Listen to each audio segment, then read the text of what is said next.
Cette série de vidéos a été réalisée à partir du Guide de littératie en santé mentale axé sur l'autisme par l'équipe du projet. Cette vidéo est l'une d'une série de 6 à propos de différents aspects de la littératie en matière de santé mentale dans le domaine de l'autisme. Dans cette vidéo, nous aborderons le sujet suivant. Comprendre les mesures de soutien pour les personnes autistes. Les besoins de soutien en matière de santé mentale varient d'une personne à l'autre. Pour une personne autiste, ça peut être difficile de trouver du soutien. Dans cette vidéo, nous allons parler des mesures de soutien qui peuvent être utiles pour les personnes autistes et des moyens de savoir si on reçoit le bon type de soutien. Les personnes autistes peuvent avoir des besoins de soutien à la maison, à l'école, au travail ou ailleurs. Nous parlerons brièvement de ce que les personnes autistes peuvent avoir besoin, notamment l'acceptation de l'autisme, la bienveillance, la connexion et la patience.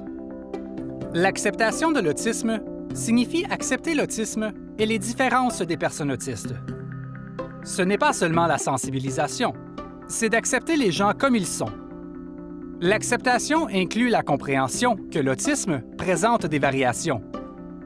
Elle demande d'amplifier la voix des personnes autistes et de comprendre que les personnes autistes sont les experts de leur propre expérience vécue. L'acceptation de l'autisme, c'est de collaborer avec nous, comme nous sommes, sans essayer de nous changer. On peut encourager une personne autiste ou l'aider à clarifier ce qui doit se passer, ainsi que quand et comment, et à communiquer son intention, peut être valorisant pour lui. Beaucoup de personnes autistes passent une grande partie de leur vie à faire le caméléon, pour mieux s'insérer socialement et investissent beaucoup d'énergie pour naviguer le monde social. C'est donc important qu'une personne autiste puisse se sentir libre d'être soi-même et de définir ses propres limites. Une autre façon de créer un lien avec une personne autiste est par l'intermédiaire de ses champs d'intérêt. Si les personnes avec qui j'échange sont neurodivergentes, l'expérience est habituellement positive. Il y a plus de chances que nous allons parler le même langage, que nous allons nous comprendre. Mais avec les personnes neurotypiques, j'ai beaucoup plus de difficultés à créer des liens, et vice-versa. C'est presque comme si on ne parlait pas la même langue. Les personnes autistes peuvent prendre plus de temps à traiter l'information. La patience est donc un atout. La patience est probablement le facteur le plus important pour interagir avec moi. Je vais très lentement. Je mets beaucoup plus de temps que la moyenne des gens à assimiler l'information, à communiquer ce que je veux dire et à faire certaines tâches. Quand on me donne le temps dont j'ai besoin pour être moi-même et faire les choses à mon rythme, je me sens bien. Pour certaines personnes autistes, le stress peut amener une crise, une désorganisation, un repli ou un burn-out. Ces expériences ne sont pas des troubles de santé mentale, mais ils peuvent y contribuer ou aggraver des difficultés de santé mentale existantes. Si vous êtes avec une personne autiste en désorganisation, en repli ou en burn-out, restez calme et prenez une attitude rassurante.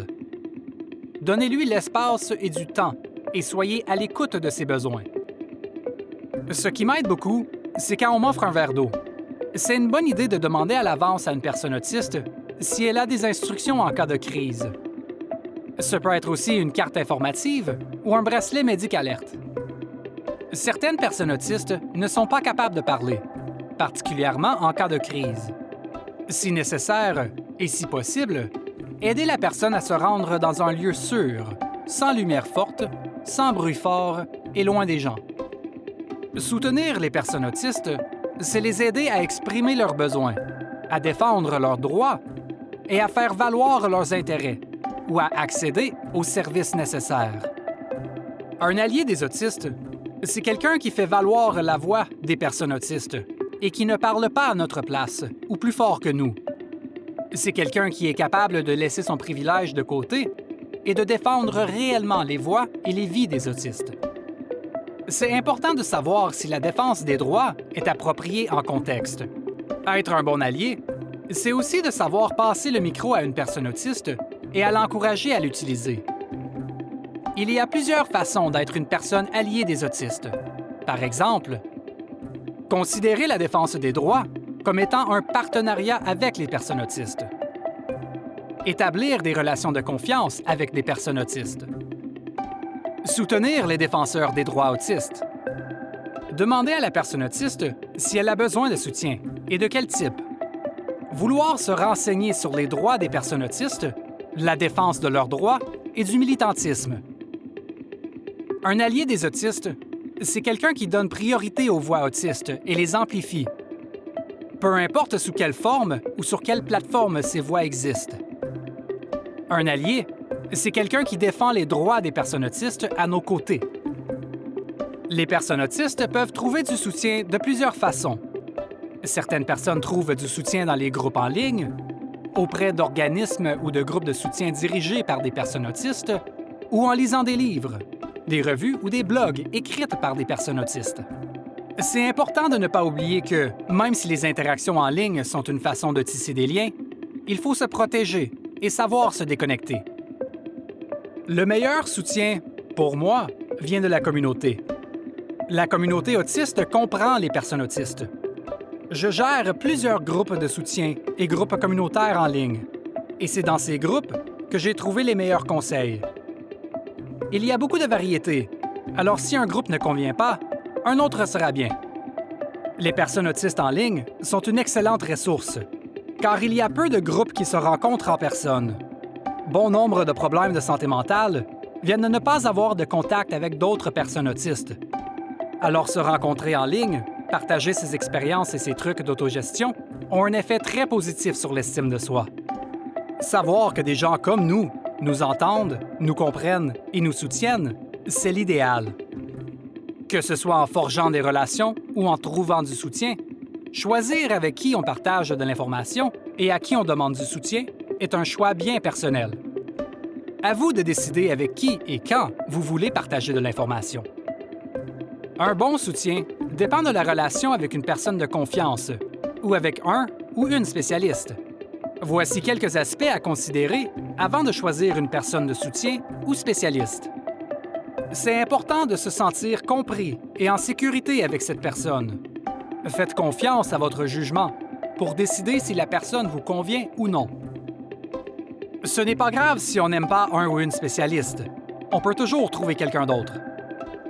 Pour certaines personnes, ce peut être important qu'un ou une thérapeute ait de l'expérience avec les personnes autistes.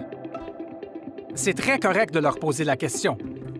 Trouver une personne qui se spécialise en autisme ou qui a de l'expérience avec les personnes autistes permet d'éviter certaines situations dommageables.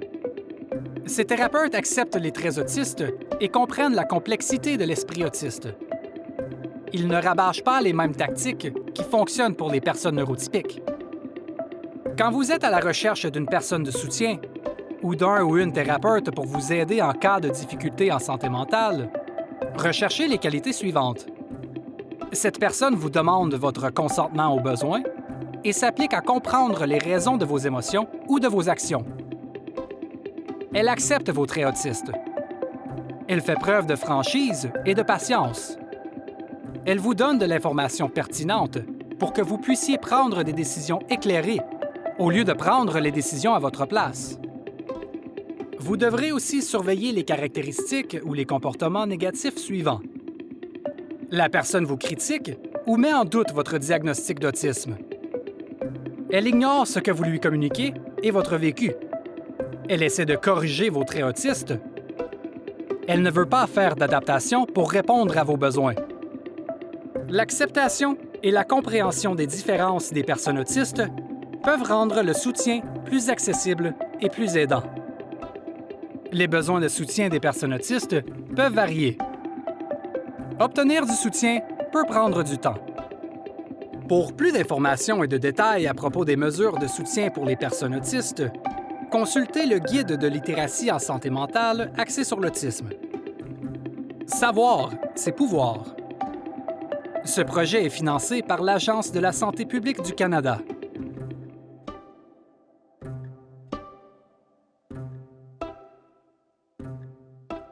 La traduction française de la série de vidéos animées du projet Autism Mental Health Literacy a été financée par le Réseau national d'expertise en troubles du spectre de l'autisme.